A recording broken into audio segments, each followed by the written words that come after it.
कि ये नौकरी पे है, लेकिन वो नौकरी मेरे कॉन्ट्रैक्ट बेस की थी और उसमें कुछ भी नहीं था। हर साल हमें 6 महीने बाद हमें ब्रेक दे दिया जाता था। 25 साल से हम ब्रेक पे ऐसी नौकरी कर रहे थे, उसका उन्होंने ऑब्जेक्शन लगाया।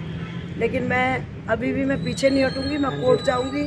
मैं चैलेंज करती हूँ कि मैं कोर्ट में जाके सारा फैसला। जिस तरीके से कल से आप लगातार यहाँ पर आरओ जो इलेक्शन कमीशन है लगातार जो है यहाँ पर चल रहे थे, विरोधी यहाँ पर जो है काफ़ी ये थे, वकील भी थे, आपके भी वकील थे। अभी जो जजमेंट आया क्या आया? अभी जजमेंट ये है कि मेरा नाम कैंडिडेट का हटा दिया गया है और जो गीता जी हैं उनका नाम लिस्ट में आया है। तो लेकिन मेरे से तो अभी कुछ पूछा भी नहीं उन्होंने, और ये फैसला कोई नोटिस इशू नहीं करा, अचानक से उन्होंने लिस्ट लगा दी। मेरे को कुछ भी नहीं पूछा उन्होंने।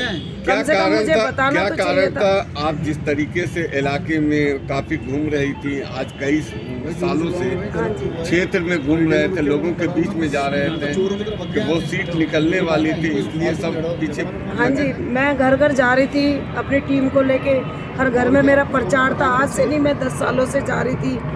आम आदमी पार्टी के लिए मैंने बहुत मेहनत की है, जबकि सबको पता था, बीजेपी वालों को भी हमारे ही पक्ष में थे, सबको ये पता था कि संतोष की सीट निकलने को जा रही है। लेकिन उन लोगों ने इसी मुद्दे को लेके कि कैसे इसको पीछे करा जाए, इसलिए उन्होंने प्लानिंग बना के ये काम करा है। मैं रिजर्व कैंडिडेट थी और मैं ऐसी वाल्मीकि समाज से थी, इसलिए उन्होंने मुझे पीछे हटाया।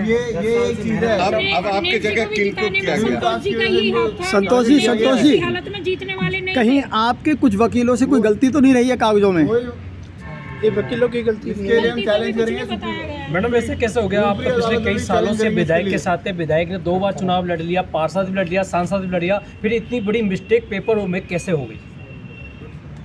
नहीं, पेपरों में तो मिस्टेक नहीं हुई, लेकिन ये जो विपक्ष की पार्टी वाले जो ये कर रहे हैं, ये गलत कर रहे हैं। दस्तावेज तो सारे ही आपने दिए ना, सब कुछ दिया, सब ओके था मेरा, सबको आप ओके था। विधायक के साथ, विधायक के थे क्लोज है, विधायक भी 2 बार लड़ चुके अपना चुनाव, पार्षद भी लड़ चुके, सांसद भी लड़ चुके, फिर तो गलती मिस्टेक होनी नहीं चाहिए पेपर में। फिर ऐसी क्या मिस्टेक की गई होगी जो इतनी बड़ी मिस्टेक आप कर बैठे?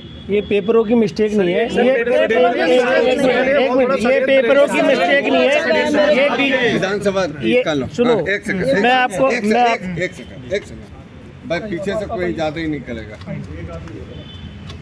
सबसे पहले आप अपना नाम बताइए। मेरा नाम अजय शुक्ला है, मैं अम्बेडकर नगर विधानसभा का अध्यक्ष हूँ पिछले 8 साल से। और आम आदमी पार्टी या कोई वकील या कोई विधायक का या किसी कैंडिडेट का कोई दोष नहीं है, ये बीजेपी की घबराहट का बहुत बड़ा एग्जाम्पल है आप लोगों के सामने, क्योंकि बीजेपी पूरी तरह घबराई हुई है। और यहाँ हर उस जगह पे जहाँ पे उनको पता है कि भाई यहाँ पे मैं किसी भी तरीके से चुनाव नहीं जीत सकता, तो वो अपने सारे षड्यंत्र कर रही है। इसमें चुनाव आयोग ने, इलेक्शन कमीशन ने कोई ऐसा नॉर्म्स नहीं निकाला हुआ था। मैंने उस फॉर्म को पूरा देखा हुआ है, पढ़ा हुआ है, कोई भी ऐसा नॉर्म्स नहीं था कि आप इस तरीके से कॉन्ट्रैक्ट बेस की नौकरी कोई मैटर नहीं करती है, उसमें कोई रिजाइन होना। ये तो बहुत बड़ा साजिश है बीजेपी की, क्योंकि उनको ऐसा लगता है कि अगर संतोष जी पिछले 10 साल से बहुत मेहनत कर रही थी और बहुत एक विनिंग कैंडिडेट थी, जिनको पता था कि भाई किसी भी कीमत पे संतोष रानी को कोई हरा नहीं सकता, और इनके घर घर में बहुत अच्छे संपर्क थे, तो उन्होंने अपनी चाल खेलने की कोशिश की है। और आज जो इलेक्शन कमीशन एसडीएम साहब यहाँ से गए बिना किसी के बताए बगैर, वहाँ गाड़ी में बैठे चुपचाप निकल गए, तो इसका एक बहुत बड़ा हम लोगों के सामने है कि ये इलेक्शन कमीशन ने पूरा मैनेज है बीजेपी के द्वारा। तो वहाँ से हमारे हर जगह पे, हर सीटों पे इस तरीके को खेल रचने की कोशिश करेंगे। लेकिन फिर भी हम लोग आम आदमी पार्टी के कट्टर कार्यकर्ता हैं और हम सभी लोग एक साथ हैं। संतोष रानी जी को लेकर के जो भी हमारे डमी कैंडिडेट हैं, उनको भी हम चुनाव खूब मजबूती से लड़ाएंगे और हम चुनाव जीतेंगे। बीजेपी को किसी भी तरह से कामयाब नहीं होने देंगे। शुक्ला जी, जिस तरीके से क्या प्रेशर है ऊपर से, जो एसडीएम जिस तरीके से वो निकले, अब भाग गए? बिल्कुल, आपने उनको देख करके आपने एक आइडिया लगाया हो, यहाँ मीडिया के लोग खड़े थे और सभी कैंडिडेटों के लॉयर्स खड़े थे, वो बिना किसी को मिले, बिना किसी को कुछ बताए, कि इसका तो सीधा सा एक बिल्कुल क्लियर है कि उनके ऊपर इलेक्शन कमीशन ने एक एजेंडा पास कर दिया कि जी ऐसे कर देना है।